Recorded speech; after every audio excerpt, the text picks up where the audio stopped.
एक बहुत ही गरीब आदमी जो गली गली घूमता है, एक सांप लेकर, एक बीन लेकर, जब बीन बजाता था तो उसके सांप को देखने के लिए और उसके बीन को सुनने के लिए लोग इकट्ठा हो जाते थे। तो कोई उसे पैसा देता था, तो कोई उसे आटा देता था, तो कोई उसे खाने पीने का सामान दिया करता था। और उसी हिसाब से है वो उसकी जिंदगी चल ही रही थी। लेकिन एक दिन उसे है वो सपेरे से एक बहुत ही खूबसूरत लड़की मिल जाती है और वो बहुत ही खूबसूरत लड़की उसे दोस्ती कर लेती है। दोस्ती करने के बाद है वो उसे एक काम बताती है। वो कहती है कि तुम मेरे लिए एक काम करोगे। तो वो काम बताया था, जो इस लड़की ने काम बताया था, उस सपेरे के सुनने के बाद है वो पसीने छूट जाते हैं। वो डर जाता है, सोचने को मजबूर हो जाता है कि लड़की क्या बात कर रही है। तभी उस लड़की ने है उस सपेरे से नजदीकियां बढ़ाई और उसे अपने घर पर बुलाया। और कई बार नहीं है वो एक बार नहीं, कई बार उसे है वो शारीरिक संबंध बनाया, जो कि बड़े बड़े जहरीले सांपों को है वो सपेरा अपने कब्जे में किया करता था, बस में किया करता था। उस सामान्य सी लड़की ने है उस सपेरे को है वो बस में करने के बाद उससे जो काम निकलवाया था, यानी कि कत्ल करवाया था। जब हो जाता है कत्ल, उसके बाद है वो खून का खुलासा होता है। जो खुलासा होता है, उस खुलासे की गुनर पूरे प्रदेश में ही नहीं बल्कि जहां तक अखबार की पहुंच होती है, जहां जहां तक सोशल मीडिया की पहुंच होती है, वहां वहां तक जानकारी है वो पहुंच जाती है कि कत्ल किया गया है। एक व्यक्ति से छुटकारा पाने के लिए जो सहारा लिया गया है वो बहुत ही भयानक है और किसी भी इंसान को इससे या बुरे स्वभाव की है स्थिति बिल्कुल ही उम्मीद नहीं की जा सकती है। आज का जो वाक्य है, इंसानियत पर है वो किसी तरह का सवाल करने देने वाली, खड़ी कर देने वाली ये वाक्य है। नमस्कार, मैं हूं प्रकाश चौधरी। आज जो सच्ची घटना आपको सुनाने जा रहा हूं, ये सच्ची घटना है उत्तराखंड प्रदेश का एक जिला लगता है नैनीताल, उसी का एक शहर लगता है हल्द्वानी। बात कर रहा हूं 15 जुलाई 2023 की सुबह लगभग 6 या फिर 6:30 के आसपास की। 6:30 बजे जब लोग अपने घरों से निकलकर टहलने के लिए बाहर घूम रहे होते हैं, काफी देर तक एक जगह यानी कि एक जगह यहाँ पर लगती है। उस जगह का नाम है तीन पानी रेलवे क्रॉसिंग। वहां एक कार खड़ी होती है और कार है वो स्टार्ट होती है, लेकिन वो अपनी जगह से हिल नहीं रही थी। लोग आ जा रहे थे, तभी एक व्यक्ति की उस कार पर है वो नजर पड़ती है। तो उस कार के अंदर है वो देखने की कोशिश कर रहा था और अंदर देखता है तो एक व्यक्ति उल्टे मुंह वहां पर है वो उस कार के अंदर पड़ा हुआ था। और वो व्यक्ति ना ही हिल रहा था और ना ही कुछ मूवमेंट कर रहा था और ना ही कुछ वो सांस ले रहा था। तो उसे लगता है कि शायद कुछ ना कुछ है वो हादसा हो चुका है। और उसे है वो आसपास के लोग है वो तभी आते हैं और पुलिस को मौके पर यहाँ पर बुलाया जाता है। और लोग भी आ जाते हैं और देखते हैं कि उस व्यक्ति के अंदर किसी की तरह का है वो हलचल नहीं हो रही है। तभी पुलिस आ जाती है और उसे व्यक्ति को जब देखने की कोशिश की जाती है और सीधा उस व्यक्ति को है यहाँ से लेकर हॉस्पिटल पहुंचा जाता है। तो हॉस्पिटल लेने जाने के बाद है वो उसे डॉक्टर यहाँ पर है वो मृत घोषित कर देते हैं। अब उस व्यक्ति के बारे में पता निकालने की कोशिश की जाती है, ये व्यक्ति आखिर है कौन। उस व्यक्ति का नाम होता है अंकित चौहान, जो कि उम्र में लगभग है वो 32 साल के आसपास होती है, जो कि एक बहुत ही बड़ा बिजनेसमैन होता है। ये रामपुरा रोड के रामबाग जगह पर है उसके बहुत ही बड़े होटल चल रहे हैं। वो अचानक है इस तरह से एक अमीर व्यक्ति है यहाँ पर अचानक खत्म हो गया। और लोगों को लग रहा था कि शायद रात में है वो इसने ज्यादा शराब पी ली होगी और गाड़ी में बैठा होगा और नशे में होगा और उसे वो नशे के दौरान यहाँ पर आगते आते सो गया होगा। और साथ में ही कार्बन मोनोऑक्साइड की, जो कि एक एसिड से निकलने वाली गैस होती है, उसकी वजह से है उसका दम घुटता है और उसकी मौत हो गई। लेकिन शुरुआत में ये मौत एक बहुत ही सामान्य सी लग रही थी इसके घर वालों और परिवार वालों के। यहाँ पर पुलिस एक कार्रवाई होती है कि किसी भी लाश का यहाँ पर है वो पोस्टमार्टम करवाना होगा, इसीलिए पुलिस ने है वो जांच यहाँ पर है वो लाश को कब्जे में लेकर जांच के लिए यहाँ पर है वो भेज दिया जाता है पोस्टमार्टम हाउस। पोस्टमार्टम हाउस भेजने के बाद है वहां पर पूरा उसे है वो कोशिश की गई कि आखिर है वो इसे मौत का क्या कारण है। जब कार्बन मोनोऑक्साइड या फिर कुछ और, अब है वो डॉक्टर यहाँ पर है वो पूरे उसे डॉक्टर जांच पड़ताल करनी शुरू कर देते हैं। उसका शरीर कहीं पर भी इस तरह का कोई भी निशान नहीं होता है। डॉक्टर पैरों की तरफ जब देखते हैं तो पैरों की तरफ दो छोटे छोटे निशान होते हैं, दो की बहुत ही बारीकी निशान होते हैं। उसे देखने के बाद है वो डॉक्टर सबसे पहले है वो फोन है वो नैनीताल के एसएसपी पंकज भट्ट को फोन किया और उसे कहते हैं कि एसएसपी साहब, ऐसा लग रहा है मौत तो सामान्य नहीं है बल्कि कुछ है वो कुछ न कुछ यहाँ पर जोल है। और जोल वाली बात आते ही इसके पैरों के में वो सांप के काटने के निशान थे और उसी से पता चल रहा है कि इसे है वो सांप से हो जैसे इसकी मौत हुई है। अब पुलिस को वालों को यहाँ पर है वो कार की जांच करने के लिए भेज दिया जाता है, क्योंकि ही पर है यहाँ पर है वो कार में के अंदर अभी तक तो सांप नहीं है। यदि कार है वो बंद होती है तो कार के अंदर सांप है वो नहीं जा सकता। फिर भी यहाँ पर है वो उस पुलिस पूरी जांच करती है उस कार को, और कार बंद होती है तो वो सांप है वो एक जाहिर सी बात है कि सांप अंदर नहीं जा सकता। तो पहले है वो यहाँ पर इससे ऐसा होता है, लेकिन यहाँ पर है वो दोबारा डॉक्टरों का फोन आता है कि एसएसपी साहब आप इसके है वो दोनों पैरों पर है वो यहाँ पर बारीकी, बहुत ही बारीकी सांप के काटने जैसे निशान दोनों पैरों पर लग रहे हैं। तो ये बात सुनते ही यदि सांप काटता है और उसकी मौत हो जाती है तो फिर यहाँ पर है वो एक पैर पर काटने पर है उसकी मौत हो जाती है, लेकिन है वो दोनों पैरों पर कैसे काट सकता है।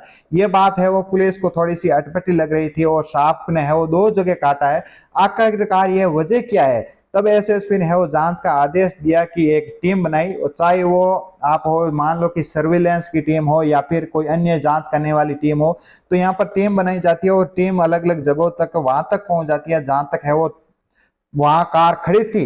पुलिस उस टीम को वहां पर जाने के लिए कहती है, और जाने के बाद वहां पर सीसीटीवी कैमरे उनके लगे हुए थे, वहां पर है वो खंगाला जाता है, और ये देखने के लिए आखिरकार है वो 3 पानी रेलवे तक है ये कार है वो पहुंचती है। तो पहुंचती यहाँ पर है वो कैसे पहुंचती है, वहीं आसपास के यहाँ पर है वो सीसीटीवी कैमरे को यहाँ पर खंगाला जाता है। तो यहाँ पर वो कार रुकती है, और कार रुकने के बाद उसके पास है वो 2.5 से 3 मिनट तक एक कार दूसरी कार आके रुकती है, और यहाँ पर कुछ ऐसी हलचल होती है कि है यहाँ पर है वो जो शंका थी वो यकीन में बदल जाती है, और यकीन में बदलने के बाद है वो अंकित चौहान की जो लोकेशन होती है और जो ज्यादा बार किससे कॉल की गई है, कॉल डिटेल भी यहाँ पर है पुलिस के द्वारा निकाली जाती है।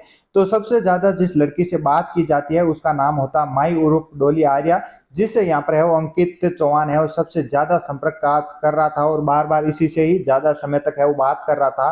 और ये पुलिस जब शंका लेकर जब यकीन में बदल जाती है, और तब वहां पर है वो इस डोली उर्फ आर्या के यहाँ पर है वो घर पहुंच जाती है। घर पहुंचने पर है वो घर उसका होता है गोरापड़ा इलाके में रहती है, वहां पर घर पहुंचती है, लेकिन वहां पर डोली आर्या है यहाँ पर नहीं मिलती है। तो यह डोली आर्या यहाँ पर नहीं मिलने पर है वो पुलिस को और है वो यकीन हो जाता है, और कुछ यहाँ पर है वो अलग रोल जोल दिखने लग जाता है पुलिस को। तभी है वो इस अंकित चौहान की बहन है ईशा चौहान, वो इस लड़की पर है वो यहाँ पर है वो शक के आधार पर है वो एक मुकदमा दायर कर देती है, और यहाँ पर पुलिस भी है वो उस मुकदमे के आधार पर यहाँ पर है पूरी डिटेल खोज भी जानकार निकालने में है वो जुड़ जाती है। और इस माही की यानी कि डोली आर्या की यहाँ पर है वो कॉल डिटेल निकाल जाती है, और कॉल डिटेल में ऐसा पाया जाता है कि एक अलग नंबर पाए जाते हैं, और इससे है वो डोली आर्या है वो लगातार बात कर रही थी, उससे संपर्क कर रही थी। उसका नाम होता है रमेश नाथ, जो एक सपेरा होता है जिसके पास सांप होता है, और वो गली गली जाकर घूमता है कि सांपों और बीन बजाता है और अपना गुजारा चलाता था। वही रमेश नाथ है यहाँ पर उस लड़की के संपर्क में था। तो इससे यहाँ पर है वो पुलिस के द्वारा रमेश नाथ को यहाँ पर है वो गिरफ्तार किया जाता है, इससे पूछताछ की जाती है। तो रमेश नाथ यहाँ पर पूरा सच उकेल देता है, लेकिन सच उकेलने के बाद यहाँ पर ये जो डोली आर्या थी उसको लगातार पुलिस है वो पकड़ने की कोशिश की जा रही थी, लेकिन पुलिस के पकड़ में ये नहीं आ रही थी। लेकिन आखिरकार है वो 23 जुलाई 2023 को है वो माई उर्फ डोली आर्या है ये पुलिस के हत्थे चढ़ जाती है और पकड़ी जाती है, और पकड़े जाने के बाद में है इसकी जो पूरी कहानी पुलिस के द्वारा उखाड़ी जाती है, उकलवाई जाती है। तो वो सामने आता है कि ये जो माही उर्फ डोली आर्या होती है ये वाकई रहने वाली थी, लेकिन ये के बाद है उसे छोड़कर चला जाता है। माई उसे है वो बार बार मिलने की कोशिश करती थी वे, लेकिन उसके जिंदगी में ये वापस वो लड़का नहीं मिला, और नहीं मिलने के कारण है वो मन से टूट जाती है और परेशान हो जाती है। तभी उसे यहाँ पर है वो ऐसी महिलाओं के संपर्क में आती है जो धंधा पर चलती है और वो पैसा कमाती है। उनके संपर्क में आने पर है वो माई यहाँ पर है वो लोशियारी इलाके को वहां पर छोड़कर दूसरे इलाके में यहाँ पर चली जाती है। बड़े लोगों से यहाँ पर है वो संबंध बनाना और उनसे मिलना और उनसे साथ रहना ये माही के काम हो चुके थे। और जब ये अमीर लोगों के साथ हो गया था तो माही को यहाँ पर है वो एक गाड़ी की जरूरत थी। तो माही है वो अंकित के पास पहुंचती है और मुलाकात है वहां पर कार खरीदने के लिए। अंकित कार बेचता है, उस कार को खरीदने के लिए यहाँ पर है वो माही यहाँ पर पहुंचती है, और ये नजदीकियां बढ़ जाती है और यहाँ पर प्यार मोहब्बत में बात आ जाती है। और यहाँ पर ये जो माही होती है यहाँ पर उससे है अच्छी दोस्ती कर लेती है और उससे साथ है वो संबंध बनाना सारे सब कुछ शुरू कर देते हैं।